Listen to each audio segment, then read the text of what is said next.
তো বন্ধুরা ফেলবো ফোনটাকে জলে, ফেলেই দিলাম, চলুন। এই বন্ধুরা, তো আজকে আমার কাছে রয়েছে, দেখতে পাচ্ছেন, মোটো H50 পুরো চালু অবস্থায় রয়েছে। তো এই ফোনের মধ্যে কোম্পানি IP68 এর রেটিং প্রোভাইড করেছে। তো আজকে এই ফোনটাকে পুরো জলের মধ্যে চোবাবো এবং দেখবো ফোনটা সার্ভাইভ করতে পারে কি পারে না। বাকি বন্ধুরা, চ্যানেলে নতুন হলে সম্পূর্ণ বাংলা ভাষা এরকম টাইপের এক্সক্লুসিভ ভিডিও শুধুমাত্র আপনারা আমার চ্যানেলেই দেখতে পান। নিজের পয়সা দিয়ে ফোন কিনে এনে তারপর ট্রাই করি। তো অবশ্যই চ্যানেল নতুন হলে চ্যানেলটাকে অবশ্যই সাবস্ক্রাইব করে নোটিফিকেশন বেল আইকনটা অন করে রাখবেন। কিছুদিন আগে আমি এই ফোনটার ফুল রিভিউ দিয়েছিলাম, দেখতে চাইলে উপরে আই বাটনে পেয়ে যাবেন, অবশ্যই দেখে নেবেন। তো চলুন বন্ধুরা, ভিডিওটা এবার স্টার্ট করা যাক। ওকে বন্ধুরা, পুরো 2 মিনিট পর্যন্ত জলের মধ্যে রাখবো। দেখতে পাচ্ছেন ফোন পুরো চালু অবস্থায় রয়েছে, ঠিক আছে? তো চলুন।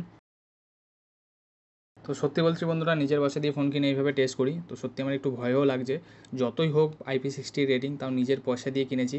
এবার বন্ধুরা, এটার মধ্যে একটা অ্যাকোয়া টাচ নামের একটা ফিচার্স দিয়েছে, বাট জল থেকে তোলার পর ছোটোখাটো যদি জলের ছিটাফোড়া থাকে সেই অবস্থায় কিন্তু টাচ করবে, যেটা এই ফোনে কিন্তু দিয়েছে, অনেক ফোনেই দেয় না। তো দেখতে পাচ্ছেন 20 সেকেন্ড হয়েছে, আমি ভিডিওটাকে একটু ফাস্ট ফরওয়ার্ড করে দিচ্ছি।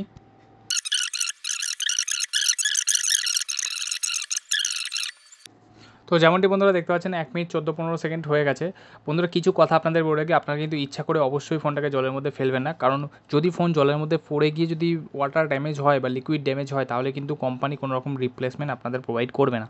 তো এটা পুরোপুরি নিজের রিস্কের ওপর, যেমনটি আমি নিজের রিস্ক নিয়ে করছি।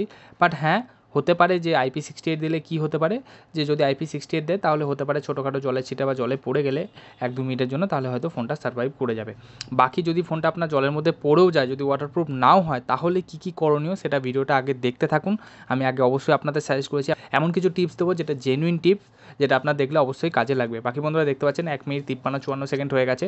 তো এবার আমি ফোনটাকে জল থেকে তুলবো। ওকে বন্ধুরা, তো এবার ফোনটাকে জল থেকে তোলা যাক। এবং একটা কথা আমি বলে রাখি, আশেপাশে তখন খুব আওয়াজ আসছিল, তাই জন্য আমি পরে ভয়েস ওভার করে দিচ্ছি। বাকি বন্ধুরা, জলের মধ্যে ফোনটা পড়ে গেলে সবার প্রথম আপনি যে কাজটা করবেন, সেই কাজটা হচ্ছে ফোনটাকে শাট ডাউন করে দিতে হবে। কারণ আপনিই ভাবুন, যদি ওয়াটারপ্রুফ হোক অথবা না হোক, যদি চালু অবস্থায় থাকে এবং সার্কিট বোর্ডে যদি জল যায়, চালু অবস্থায় যদি সার্কিট বোর্ডে জল ঢোকে, তাহলে কিন্তু ফোনটা ডেড হয়ে যাওয়ার চান্সেস বা শর্ট সার্কিট হয়ে ডেড হয়ে যাওয়ার চান্সেস অনেক বেশি থাকে।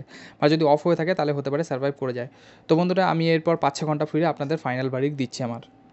ওকে বন্ধুরা, তো এখন অলমোস্ট 2 দিন হয়ে গেছে। তো আমি একটু লেট করে আমার যে ফাইনাল ভার্ডিক্টটা আছে সেটা দেখাতে চেয়েছিলাম, কারণ এমনও দেখা গেছে 5-6 ঘন্টা পর, মানে ফোনকে জল থেকে তোলার পর তো ফোন সার্ভাইভ করে যাচ্ছে, বাট 5-6 ঘন্টা রাখার পর অথবা রাতভর রাখার পর পরের দিন দেখা যাচ্ছে ফোন পুরো ডেড হয়ে গেছে। তো এরকম কোনো প্রবলেম যাতে না হয়, সেই জন্য আপনাদেরকে যে আমি ভার্ডিক্টটা দেবো একদম জেনুইন এবং অথেন্টিক হওয়া জরুরি ছিল। তাই জন্য আমি 2 দিন পর্যন্ত অপেক্ষা করেছি এবং 2 দিন পর দেখতে পাচ্ছেন ফোন পুরো চালু অবস্থায় রয়েছে। আমি আপাতত কোনো প্রবলেম তো ফেস করিনি। আপনাদের স্পিকার কোয়ালিটিও শুনিয়ে দিচ্ছি।